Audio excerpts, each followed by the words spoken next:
Jang jang cara jang jang jang jang jang jang jang jang jang jang. Wow. Action. Oke, jumpa lagi dengan Pak De di channel The Pak De. Sebelumnya, Assalamualaikum warahmatullahi wabarakatuh.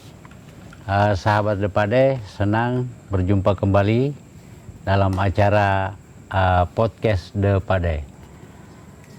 Tapi sebelum kita lanjut, jangan lupa subscribe, like, and share. Karena subscribe Anda berarti Anda ikut bersedekah bersama kami. Karena insya Allah pendapatan daripada channel kami ini sebagian akan kami bagikan ke anak yatim, panti jompo, dan semoga bisa membantu saudara-saudara kita yang kurang mampu. Amin.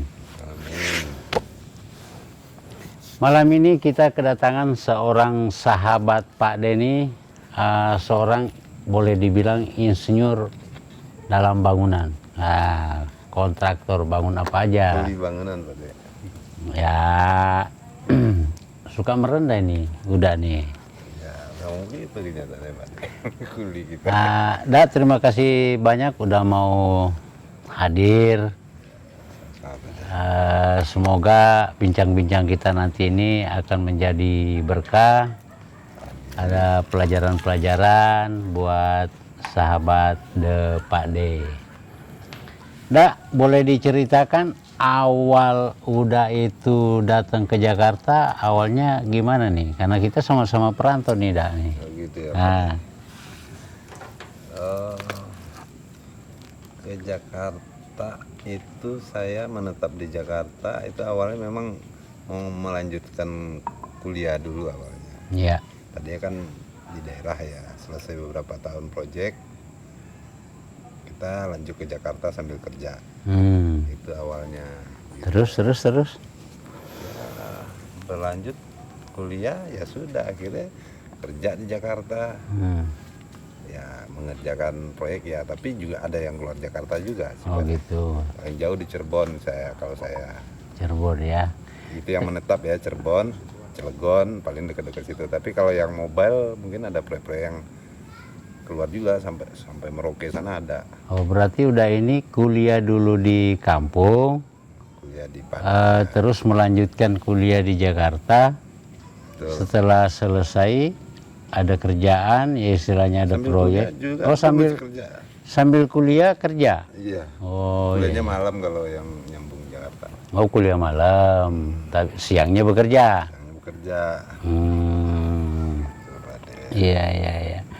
Emang profesi udah ini sebenarnya bangun-bangun gedung, jembatan atau apa ini dah? Apa aja Pak De?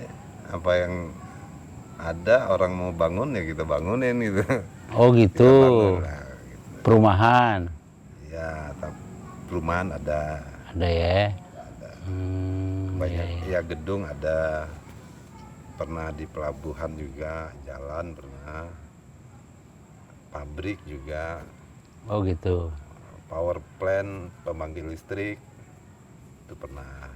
Yeah. Pabrik baja. Oh iya, lupa waktu kuliah udah ngambil jurusan apa nih dah? Apa Teknik nama sipil. jurusannya? Teknik Mungkin sipil. teknik sipil. Ya mungkin sahabat Pade ada yang pengen kuliah jadi tukang insinyur kan harus Iya.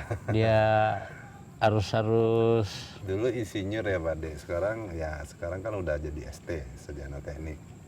Oh iya, bukan udah bukan ini lagi ya, bukan lagi. kalau dulu kan tukang insinyur. Semenjak angkatan tahun berapa ya Pak De ya? Tahun terakhir itu angkatan 90 kalau nggak salah. Pokoknya dia kalau udah angkatan 91 ke atas pasti sarjana teknik gitu. Oh gitu. Sekarang ini proyek apa yang digarap nih dak? Pabrik sekarang saya.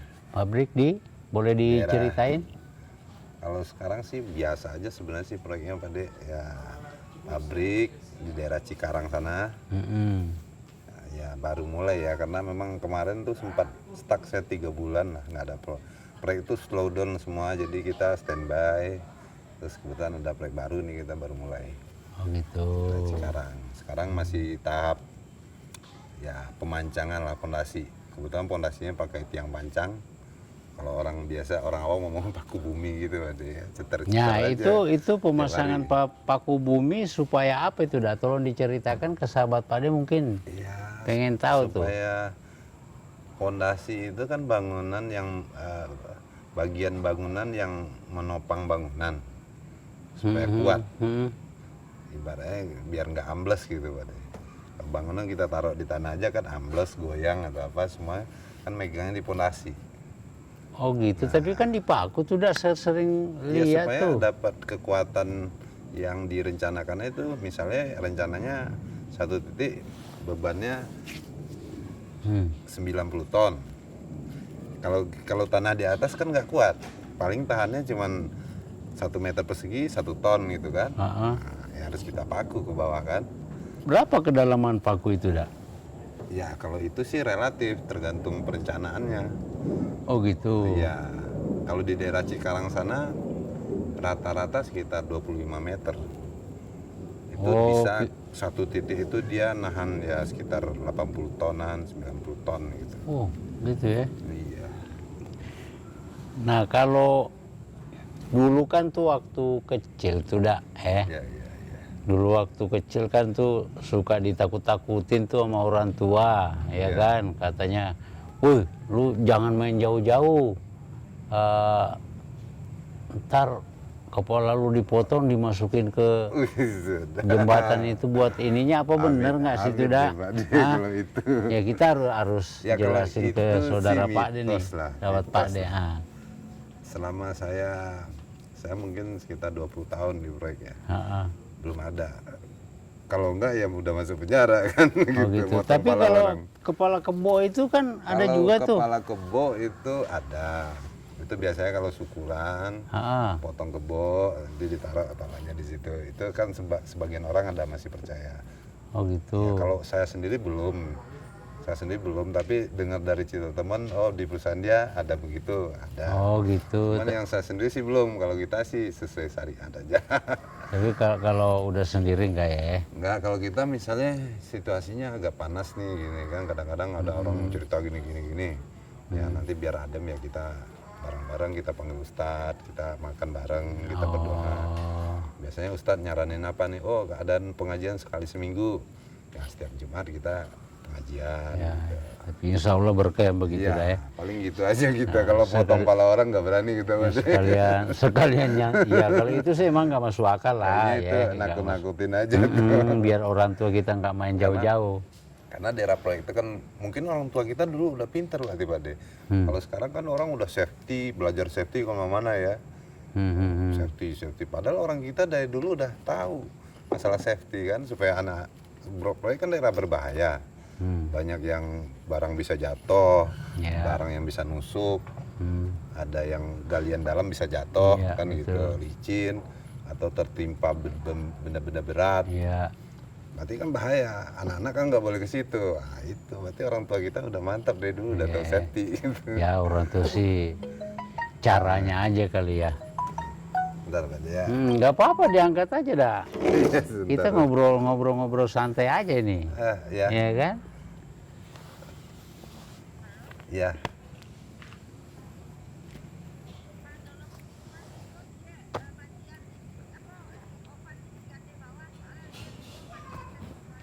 Oh iya. Oke. Ini iya ini lagi ya nanti di Papa SMS ya. Iya. Ya. Oke, biasa Pak De. Nah, sahabat Pak De, maaf ada gangguan sedikit. Gangguan teknis, Ini RI1. Iya, Kalau RI1 ya nelpon jangan nggak diangkat, ntar berabe urusannya. Tapi kita kalau orang proyek sih biasa Pak De, di telepon malam kadang-kadang. Ya macam-macam lah. Ya tapi kan harus diangkat. Iya, siap. Iya kan. Nah, Aki, Ya. ini kan pertanyaan yang sangat umum itu adalah bagaimana sebuah proyek gedung itu dipersiapkan. Nah, itu pertanyaan urut-urutannya bagaimana tuh? Kalau kita mau mulai sebuah gedung nih, apa yang harus kita persiapkan awal-awalnya? Dalam misalnya kan Aki nih dapat proyek pembangunan sebuah gedung. Ya. Nah, biasanya apa aja yang dipersiapkan? Ya kalau di pekerjaan itu ya sama semua urutan kan ada item pekerjaan namanya pekerjaan persiapan. Pekerjaan persiapan. Setelah persiapan itu, nah di persiapan ini macam-macam nih. Nah, dijelaskan dulu dah. Ya, Persiapan jelasin itu ya, apa itu? ya. Satu, biasa pengukuran dulu Pak De. Pengukuran kan, berarti kita matok-matok dulu nih. Ya. Ada namanya ya kalau teknis ngomongnya benchmark namanya Pak De. Benchmark. Benchmark itu ditentukan oleh owner terhadap lahan dia di mana gitu kan. Biasa benchmark itu patokan dari pengukuran, kalau di kota tuh ada dari Pemda. Dia koordinatnya berapa nih. Nanti supaya dipakai acuan supaya bangunan itu memang letaknya sesuai dengan yang direncanakan, tidak meleset dari nanti masalah sertifikat tanah segala macam gitu kan. Pas di situ, nah, itu pengukuran dulu nih. Ya, karena kan ada resapan juga kan diperhatikan. Terus nanti setelah pengukuran ada pekerjaan temporer namanya, temporari. Seperti bikin pagar dulu, bikin pagar, terus bikin kantor, bikin bikin kantor temporari, baik untuk kontraktornya, baik untuk konsultannya. Biasanya ada konsultan di lapangan. Oh gitu. Udah bikin temporari, baru kita mulai item pekerjaan tuh. Mulai pekerjaan tanah, ya kan. Misalnya ada gali timbun. Udah selesai itu bisa berjalan juga pondasi. Pondasi macam-macam. Ada yang pondasi dangkal, pondasi dalam gitu. Dangkal misalnya kayak di rumah kita bikin tapak ya. Pondasi cakar ayam kalau orang kita ngomongnya kan. Itu pondasi dulu. Kalau di gedung ada namanya bor pile kan, bor dalam tuh. Pakai mesin tuh? Pakai mesin, pakai kren. Itu kali yang paku? Oh itu dalam juga itu paku bumi pancang. Oh iya. Macam-macam sih pondasi itu, ada yang pondasi sumuran, ada pondasi cakar ayam tapak. Kalau cakar ayam itu sebenarnya sih bukan yang, kalau itu tapak sebenarnya. Pondasi cakar ayam tuh yang seperti kayak di daerah pinggir-pinggir laut tuh kan dulu bikin tiang listrik itu. Nah itu ada pondasi cakar ayam itu awalnya itu. Ya macam-macam lah, itu pondasi dulu. Setelah pekerjaan pondasi baru pekerjaan struktur dulu. Struktur yang bagaimana tuh? Strukturnya nanti dari pondasi nanti ada bangunan penghubungnya, seperti kayak orang kita nyebutnya pile cap kan. Nah, nanti pondasinya itu nyambung ke struktur. Struktur ya ada balok, terus ada kolom, buat ada lantai, buat tiangnya. Setelah struktur nanti masuk pekerjaan arsitektur. Arsitektur itu ya kayak dinding, pintu gitu kan, plafon, ngecat gitu kan. Itu udah semua yang ngurus tuh? Ya kadang-kadang ya kita. Oh tim lah ya? Tim gitu. Kita bagiannya lah gitu. Terus arsitektur ada pekerjaan interior, ada pekerjaan ME-nya kayak lampu, kabel itu tersendiri. Biasanya ada kontraktornya juga sendiri, tuh beda. Kalau kita punya teman yang bagian listrik, kita ajak gitu kan, gabung di situ. Terus nanti ada, ya semakin besar proyeknya semakin kompleks lah. Kalau semakin kecil proyeknya sederhana lah, misalnya ya pasang listrik doang. Kalau apartemen ada CCTV-nya, ada macam-macam kan. Tapi klasifikasinya ME lah sekali gali besarnya. Termasuk pekerjaan elevatornya kan, lift, terus eskalator macam-macam. Terus nanti ada pekerjaan gondolanya. Nah terus nanti kalau di gedung tuh ada, itu garis besar tadi arsitek kan ya Pak. Terus ada interior. Nah interior lain lagi tuh orangnya tuh? Lain lagi, spesial lagi tuh orangnya. Gitu. Bikin lemari kan nggak bisa tuh kancor bikin lemari kan. Terus cer kaca. Setelah itu ada pekerjaan plumbingnya juga, tapi masih ME sih kalau plumbing. Plumbing itu apa itu? Pipa-pipanya, toiletnya kemana, pipanya nih, air hujannya kemana, gitu kan. Belakang dah tuh. Dan dapur, ya kan. Ya. Terus ada pekerjaan landscape biasanya. Landscape itu ya tamannya. Gitu, kan. Lain lagi tuh yang ngurus tuh. Lain lagi itu tukang taman lah tuh, tukang kembang gitu kan. Terus kalau ya di gedung ada namanya pekerjaan fasad, itu beda sendiri. Fasad itu biasanya ada yang kaca gitu kan. ada yang aluminium ACP gitu, komposi panel. Itu yang bagian tampak bangunan lah, itu spesialis lagi gitu. Secara garis besarnya gitu. Nah, pernah nggak Haki ketika memborong suatu pekerjaan gedung entah apa gitu, tiba-tiba berhenti karena kemauan pemilik yang berbeda gitu, akhirnya diganti kontraktornya, pernah nggak mengalami itu? Diberhentikan, berhenti terus tengah diganti jalan kontraktornya, gitu. Oh pernah, tapi bukan proyek saya sendiri, tapi kantor gitu kan. Iya. Beda-beda tim lah ya. Iya, iya. Tapi pernah ada di daerah sini juga, kita nggak nyebutin ya, Iya, tapi iya, daerah iya. selatan inilah. Iya. Ada perselisihan. Ya. Kan dari awal udah disepakati disepakati dengan kan ya. kontrak-kontrak yang Betul. ada gitu. Tapi kan setelah berjalan ya nama sama aja kayak kita suami istri kan udah sepakat nikah nih, ada buku nikahnya, tapi begitu tengah jalan ada masalah kan, ada yang ganti buku selingkuh nikah lah, baru. terus tiba-tiba ada ya masalah lah, ada aja masalahnya. Biasanya bisa jadi masalah finansial, misalnya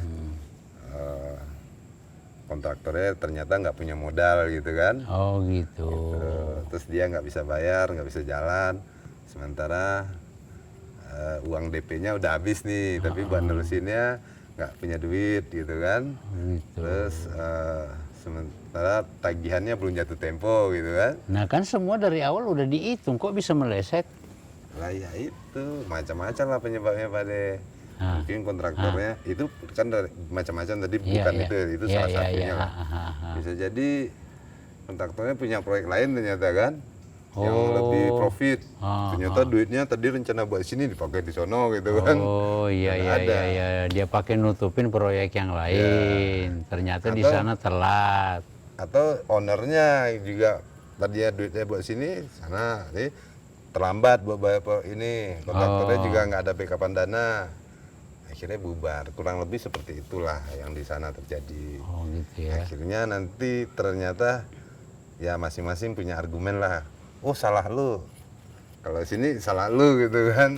Punya, akhirnya bisa diselesaikan dengan biasanya mufakat musyawarah. Biasa udah ditulis kok di kontrak itu.